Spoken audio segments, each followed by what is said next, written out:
ፕሮቲን ፓውደር አስፈላጊ ነው ወይስ ገንዘብ ማባከን? ዛሬ በዚህ ቪዲዮ ፕሮቲን አስፈላጊ ነው ወይስ ገንዘብ ማባከን የሚለውን አንድ በአንድ በሳይንሳዊ መንገድ እንመለከተዋለን። ፕሮቲን ሳትጠጡ ሰውነት መገንባት ይቻላል ወይስ የፊትነሱ ኢንዱስትሪ የፈጠረው ገንዘብ ማሰባሰቢያ መንገድ ነው?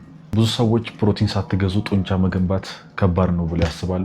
በሌላ መልኩ ደግሞ ፕሮቲን ፓውደር መግዛት ገንዘብ ማባከን ነው ብለው ያምናሉ። ታዲያ እውነታው ምንድን ነው? ዛሬ በሳይንስና በጥናት ተመስርተን ፕሮቲን ፓውደር አስፈላጊ ነው ወይስ ገንዘብ ማባከን የሚለውን እንመለከታለን። በመጀመሪያ አንድ ነገር እንረዳ።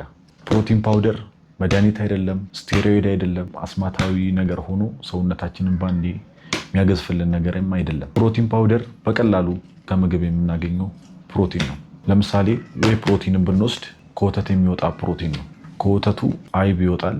ከአይቡ ወይ የሚባል ፈሳሽ ፕሮቲን ይወጣል። ያም ፕሮቲን ያደርቁታል፣ ተጣርቶ ይደርቃል፣ ፓውደር ይሆናል፣ ታሽጎ ሁላችንም ጋር ይደርሳል ማለት ነው። ስለዚህ ፕሮቲን ፓውደር ሰፕሊመንት ነው፣ የምግብ ፕሮቲን ነው ማለት ነው። አንድ ልብ ልንለው የሚገባ ነገር አለ። ፕሮቲን ፓውደር ምግብን ያሟላል እንጂ ምግብን አይተካም። ታዲያ ጡንቻ ለማሳደግ ምን ያስፈልጋል? ሰውነታችን ጡንቻን ለማሳደግ የሚፈልገው ፕሮቲንን ነው፣ በዋናነት ፕሮቲንን ነው። ነገር ግን ሰውነታችን ፕሮቲኑ ከየትም ይምጣ ከየትም አይጨንቅም። ከዶሮ ይሁን ከእንቁላል ይሁን ከአሳ ይሁን ፕሮቲን ሼክ ይሁን ከተለያዩ ሰፕሊመንቶች ይሁን ሰውነታችን ስለዛ አይጨነቅም። ለምሳሌ አንድ ሰው 80 ኪሎ ቢመዝን ያ ሰው በቀን ውስጥ ከ180 እስከ 176 ግራም ፕሮቲን ቢያስፈልገው ይህንን ከምግብ ማሟላት ከቻልክ ፕሮቲን ፓውደር አያስፈልግም። ሳይንሱስ ምን ይላል? በርካታ ጥናቶች አንድ ሰው ፕሮቲን በቀን ውስጥ የሚያስፈልገውን ፕሮቲን ካገኘ ፕሮቲኑ ከምግብ ይሁን ከሰፕሊመንት ይሁን ውጤቱ ተመሳሳይ ነው።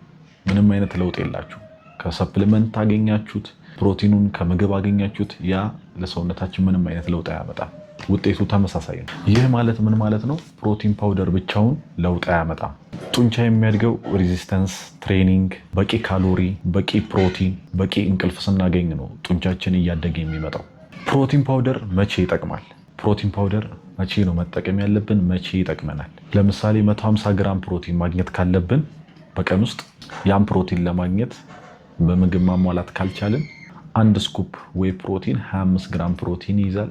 ያ የጎደለንን ፕሮቲን በአንድ ስኩፕ ወይ ፕሮቲን ያሟላልን ይችላል ማለት ነው። ሁለተኛ ጊዜ ስናጣ፣ ምግብ ማብሰል በማንችልበት ጊዜ ዶሮ መስራት፣ እንቁላል መቀቀል፣ ምግብ ማብሰል ጊዜ ይፈልጋል። በዛን ጊዜ ፕሮቲን ሼክ 30 ሰከንድ ነው ሊፈጅብን የሚችለው። ስለዚህ ያንን ሼክ በመውሰድ በጎደለው ላይ ያንን መተካት እንችላለን ማለት ነው። በሶስተኛነት ከእንቅስቃሴ ወይም ከጂም በኋላ ምግብ የማግኘት እድል ካላገኘን፣ ከስፖርት በኋላ ምግብ በማናገኝበት ጊዜ ሼኩን በመጠቀም ጊዜያዊ መፍትሄ ሊሆነን ይችላል ማለት ነው። ወደ ሌላኛው ጎን እንሂድ።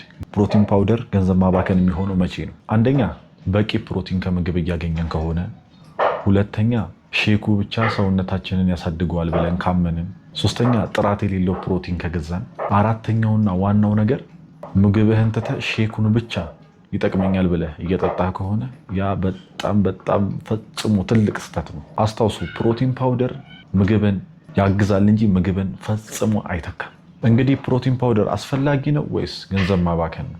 መልሱ ሁለቱም አይደለም።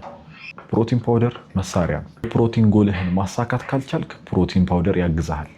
በቀን ውስጥ ግን የፕሮቲን ጎልህን ከምግብ ማግኘት የምትችል ከሆነ ፕሮቲን ፓውደር ምንም አያደርግልህም። ሰውነት የሚገነባው በፕሮቲን ፓውደር ሳይሆን በትክክለኛው ስልጠና፣ በቂ ፕሮቲን ስታገኙ፣ በቂ እንቅልፍ፣ በቂ ካሎሪ ሲገኝ ነው ሰውነታችን በትክክለኛው መንገድ ጡንቻ ሊገነባልን የሚችለው።